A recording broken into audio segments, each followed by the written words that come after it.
The UUCT care team follows up with congregants who are experiencing joys or sorrows.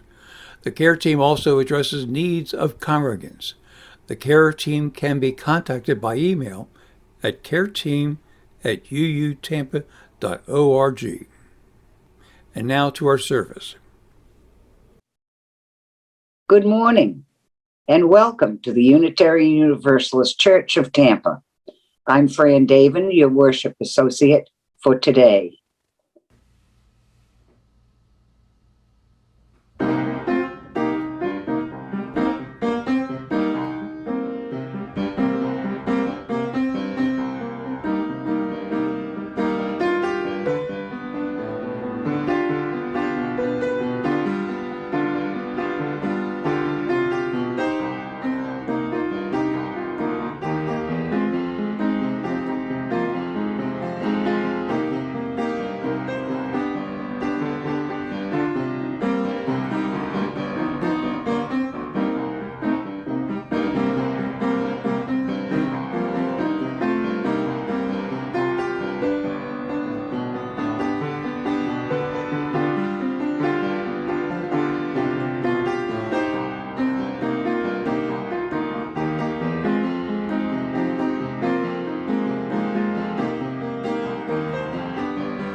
Let us begin our service with the lighting of our chalice, with the words of Catherine Callahan, who says to us, as the chalice is lit, let us come together into the sacred space we have created.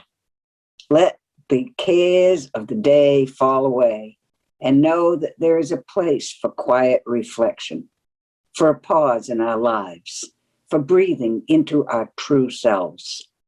Let what is said and felt here add richness to the dimension of our lives and our spiritual practices. We are strong together in community. We share the experience of being human. Let the warmth of the chalice lit during our time together connect us and carry us into the world.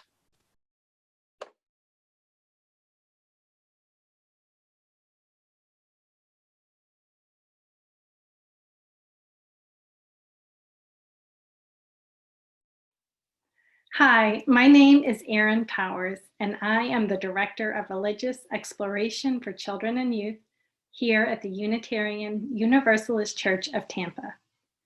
And today's story for you is called The Starfish Thrower.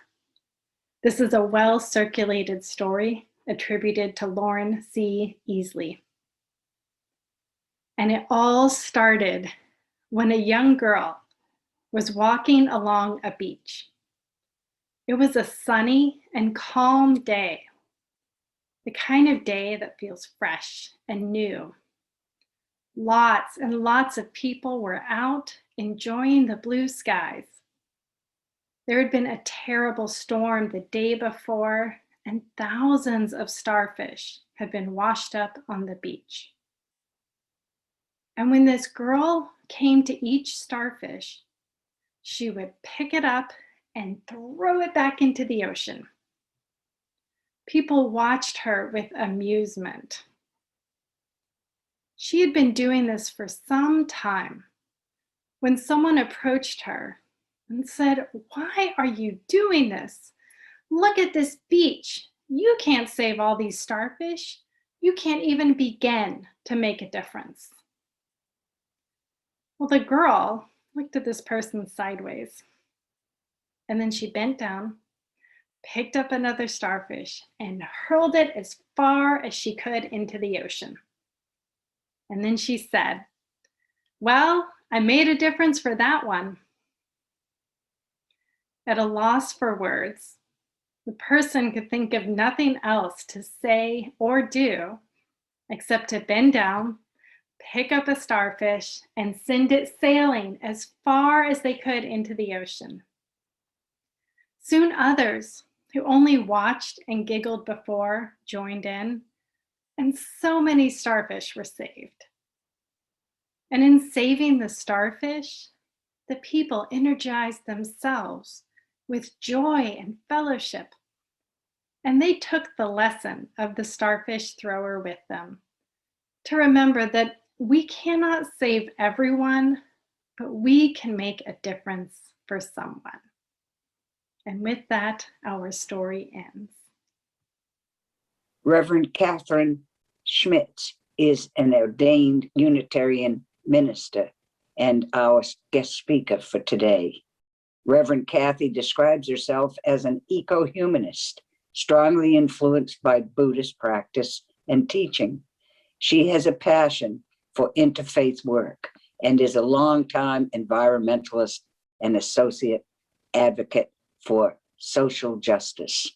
Semi-retired, when she is not off visiting grandchildren, Reverend Kathy resides in Orlando with her husband, Charlie Behrens. Our reading for meditation is credited to ancient Chinese Taoist writer Lao Tzu.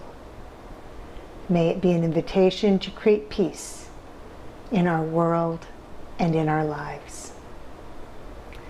If there is to be peace in the world, there must be peace in the nations. If there is to be peace in the nations, there must be peace in the cities. If there is to be peace in the cities, there must be peace between neighbors. If there is to be peace between neighbors, there must be peace in the home. If there is to be peace in the home, there must be peace in the heart. Let us find and let us create that peace in all aspects of our lives as we reflect in silence together.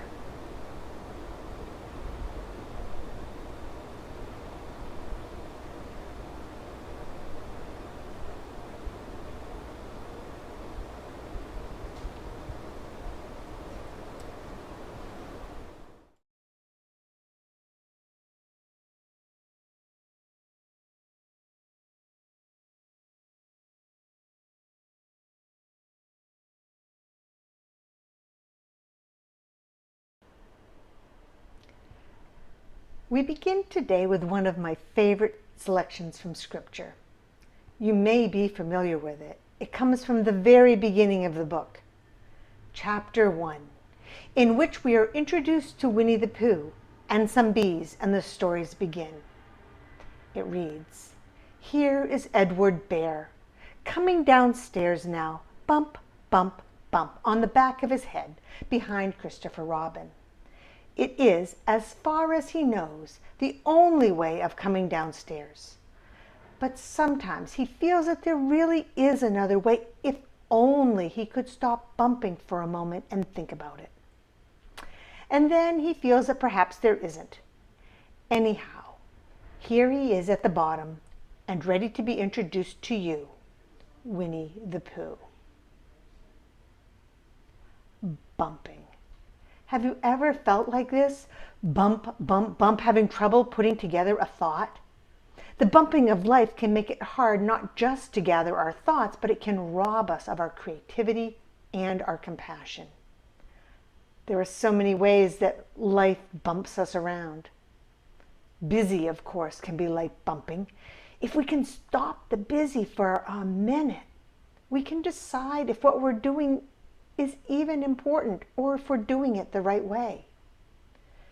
Fear can be like bumping. If we can stop our fear for a minute, we can decide if there really is something to be afraid of. Even fun can sometimes be like bumping when we get caught up in the moment and the teasing escalates.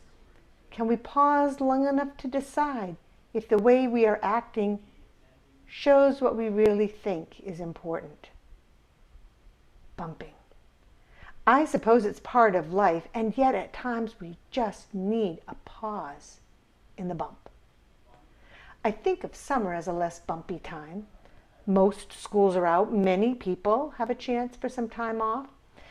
Even congregational life often seems to slow a bit, with fewer committee meetings and other breaks in the action.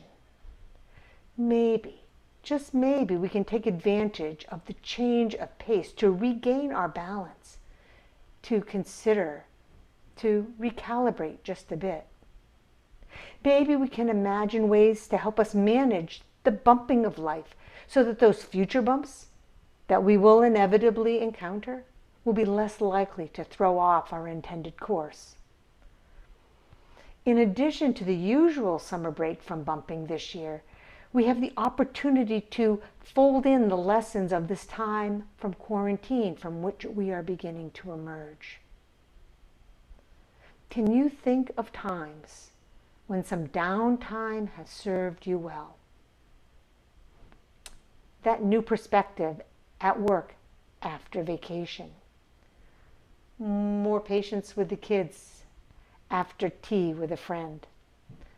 That sticky problem you wrestled with for an hour that suddenly mysteriously solves itself after you walk away for just a few minutes. Whether it's a few weeks or a few minutes, downtime, a pause in the bumping, allows for self-reflection and reconnection and reorienting. It allows us to think about the things that really matter, to set priorities. It can provide grounding and allow a natural rhythm to return. It can allow us to integrate new experiences and reintegrate our past. A break in the action can coax us to remember our best self. It can return us to love. Unfortunately, our culture can sometimes discourage us from living balanced lives. This contemporary story, with which I have taken a few liberties, may illustrate. A wealthy investor was walking by the pier of a small coastal village when a tour boat pulled up. The captain secured the ropes, unloaded a group of passengers. When the last of the tourists had disembarked, the investor watched as the captain sat down near the boat with a tall drink, feet up on a pier railing. The investor wandered over, complimented the captain on the condition of the boat, and inquired as to how long they'd been out that morning. "Oh, not too long," said the captain. "Are you headed out again soon?" "No, not today. Why?" "Well, surely there are many more folks here who would pay for a tour." "I've done all I need for today." "Well, what are you going to do now?" "I'm going to go home and have lunch with my family, and then I may take a nap. This evening I'm looking forward to attending a rally with some friends." "But if you have all that time, why don't you go out and do more tours?" "But why?" "Well, if you spent more time doing tours, you could buy a bigger boat, and you could go further and carry more people. Then perhaps you could buy an even bigger boat and maybe someday have a fleet. You could be rich like me." "And then what would I do?" "And then you would really be able to enjoy life." What do you think I'm doing right now? Many of us appreciate the captain's simple wisdom, and yet many of us also find a voice similar to the investor's echoing in our heads. We want to spend time on the beach and watch the sun rise or set, to enjoy the signals of a new day beginning or another coming to a close, to enjoy the company of friends and loved ones. And yet there is a nagging, something we must do. Some of us find it hard to take a break.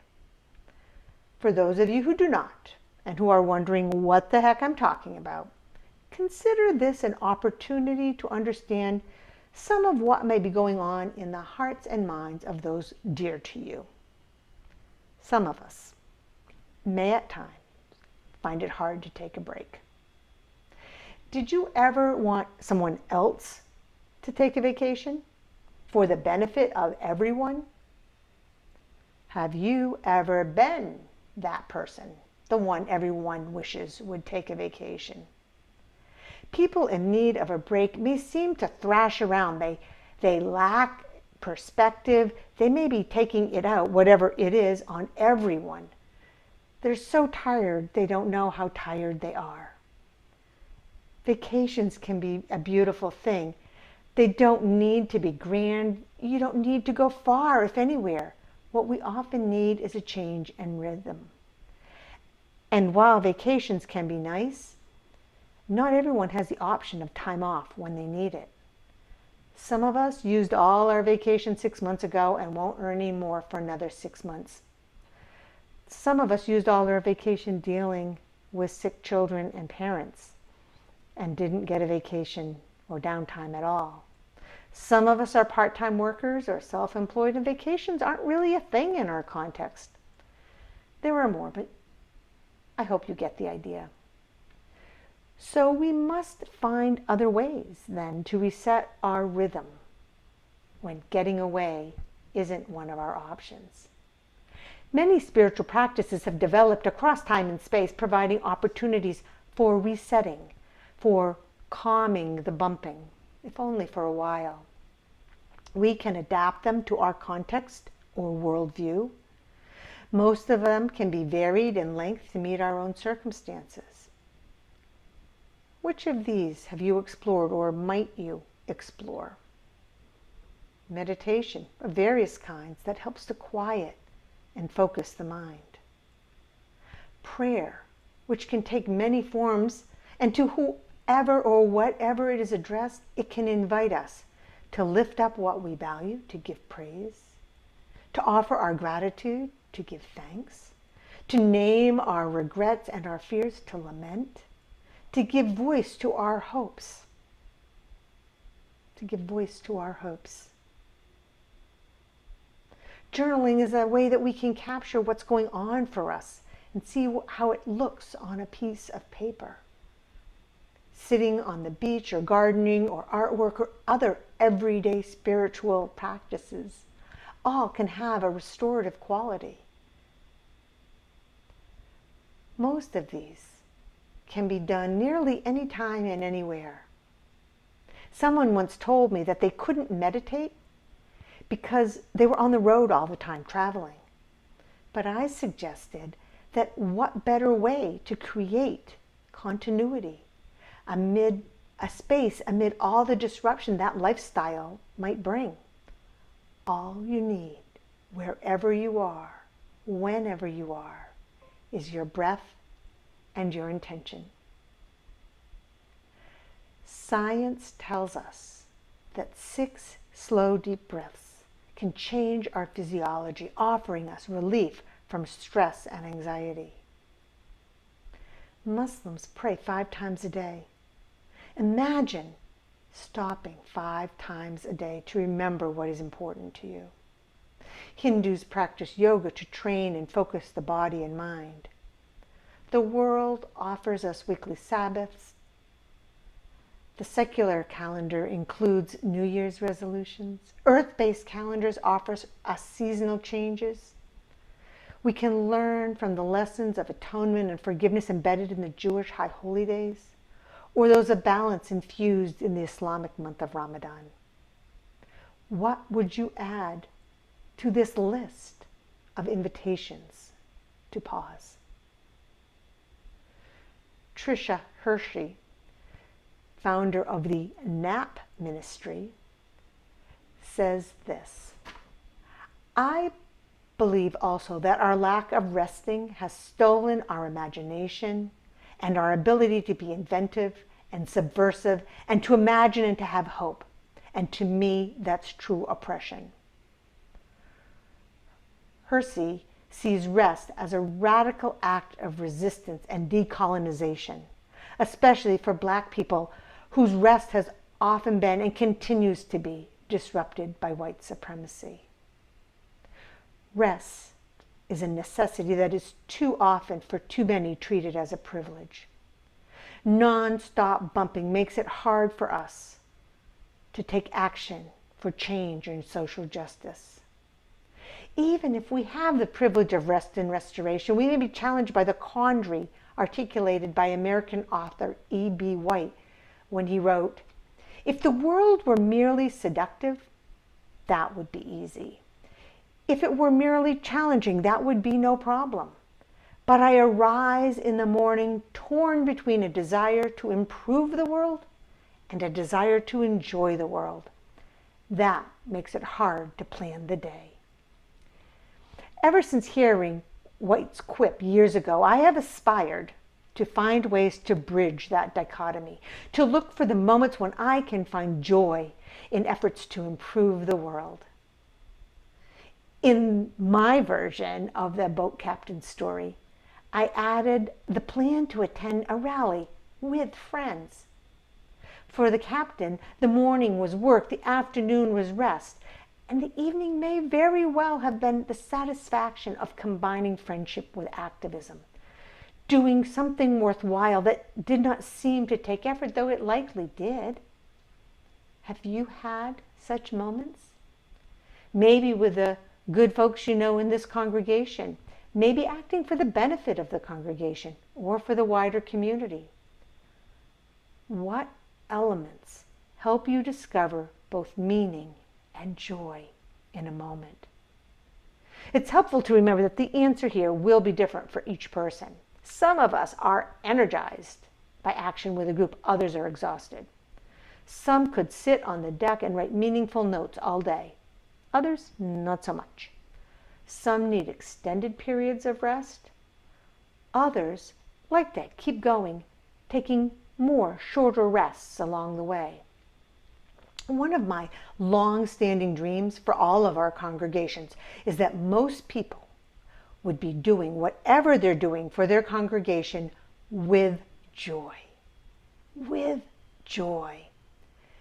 You know, maybe Chris can be happy all day in the kitchen, but breaks out in a sweat when confronted with a spreadsheet. Should we ask Chris to serve on the finance team? Maybe Jules is a great organizer with a passion for social justice, but turns into a drill sergeant when organizing a painting project with the kids. Should we ask Jules to lead a children's religious education class? Your answer to that actually may depend on your opinion of drill sergeants, but I hope you get my point. Of course, there will always likely be tasks that need to be done and very few find fun. But imagine this, if we haven't worn everyone out doing ill-suited tasks, we'll have so much more energy to rise to those occasions.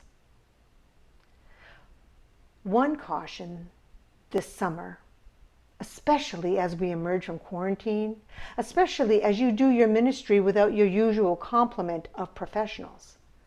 Remember to take a good look at who is doing a lot. Maybe because they're good at it, maybe because they have the time or the energy, maybe because they're too kind to let it fail. And make sure they're getting the rest they need, and the appreciation they need, and the support they need.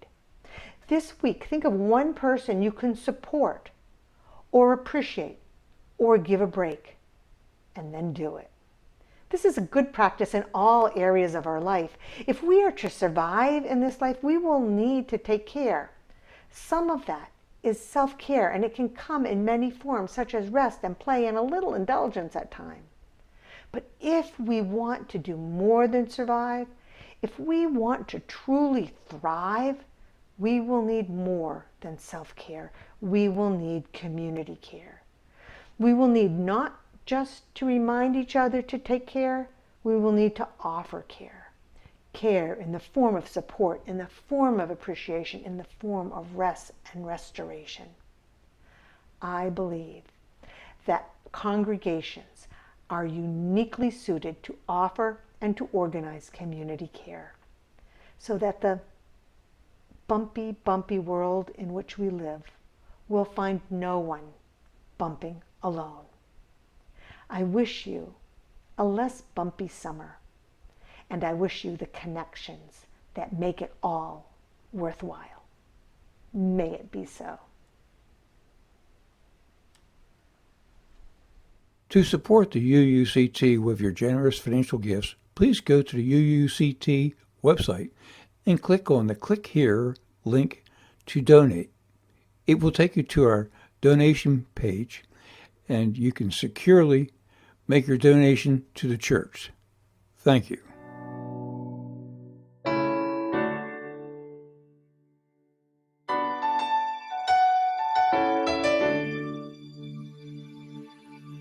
I am not a stranger to the dark. Hide away, they say, 'cause we don't want your broken parts. I've learned to be ashamed of all my scars. Hide away, they say, no one will love you as you are. But I won't let them break me down to dust. I know that there's a place for us, for your glorious. When the sharpest words want to cut me down,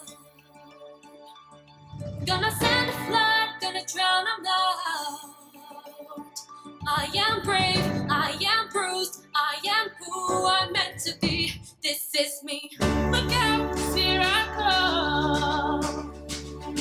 And I'm marching on to the beat I drum. I'm not scared to be seen. I make no apologies. This is me.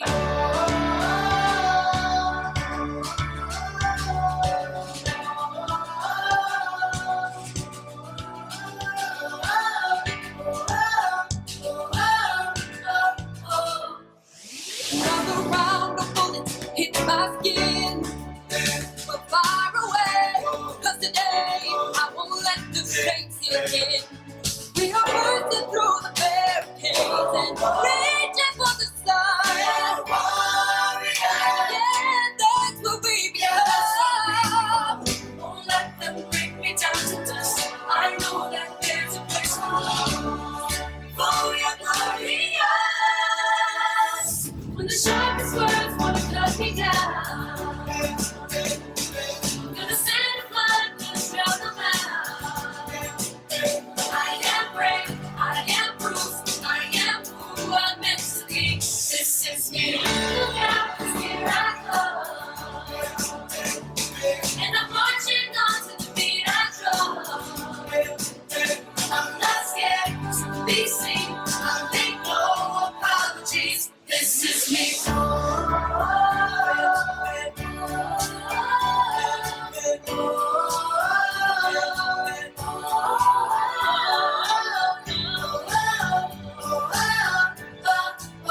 This is me. You know that I deserve love.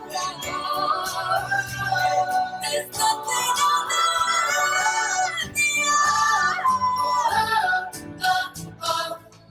When the sharpest words want to cut me down, I'm gonna send a flood, gonna drown them out.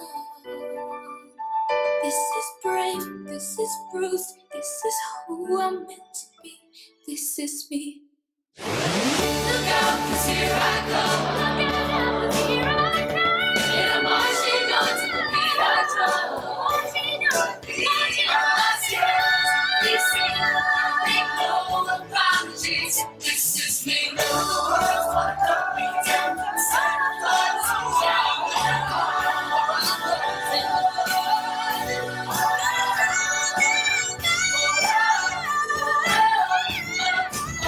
This is me.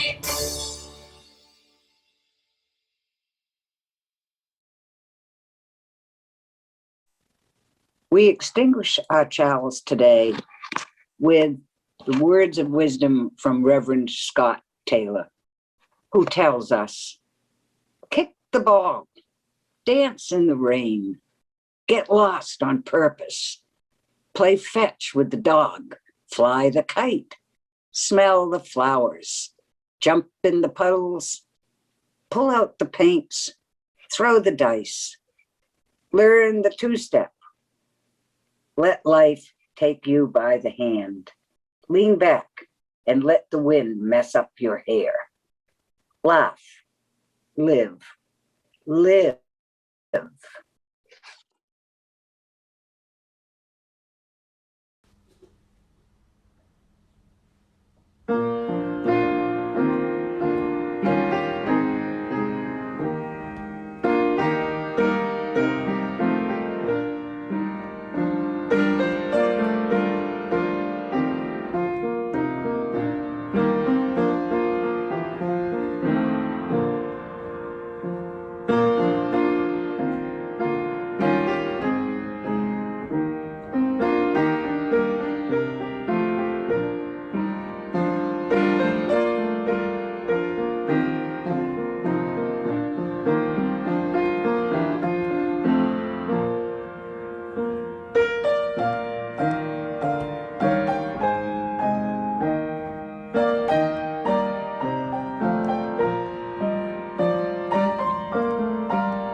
That concludes our service for today.